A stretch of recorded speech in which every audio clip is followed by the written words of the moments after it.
So I am Arterin Valero from Batch 4. So yung topic po natin today ay gaano katagal ang walang hanggan or eternity.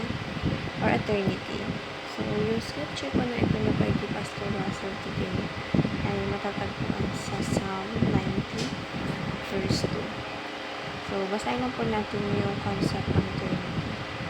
Eternity, when used of God, means that He has no beginning and or change. He is eternal and changing creator, and He sees all moments, past, present, and future at once. In Psalm 90 verse 2.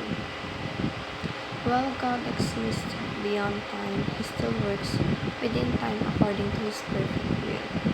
So we have Heredity teachings, which is that God is eternal and therefore unchanging. God exists both outside and inside of time, and God gives us the life of Christ, our eternal life. So dito pinapahayag ng Panginoon or pinapaintindi sa atin ni Pastor Russell na ang Panginoon ay parang eternal, panghabang buhay, walang pagkakaiba or walang changes na nangyayari.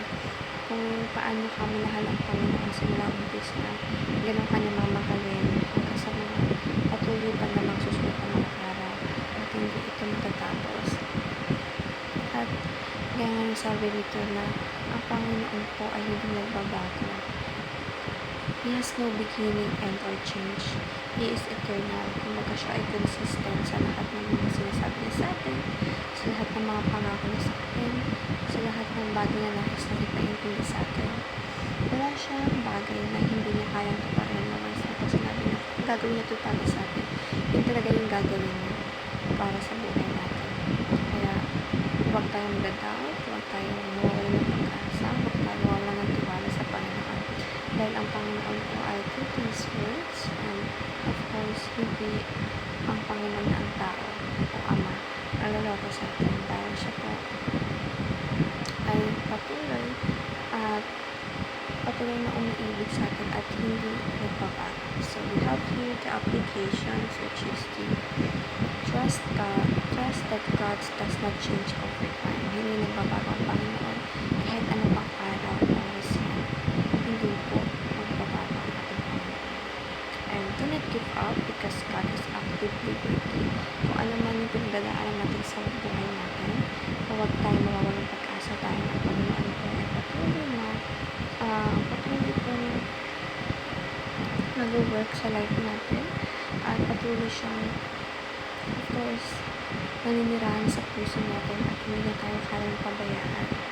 And that remember that our suffering is temporary while our hope in Christ is eternal. At napakadali ko lang sinabi dito ni Pastor Russell na ang suffering sa ating life ay temporary lang. Kumbaga, hindi siya tatagal, for the meantime lang.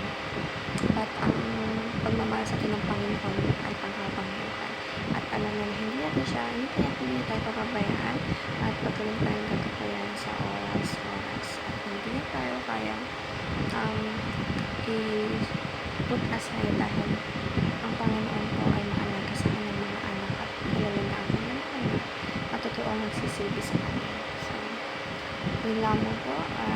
Thank you everyone. God bless and have a blessed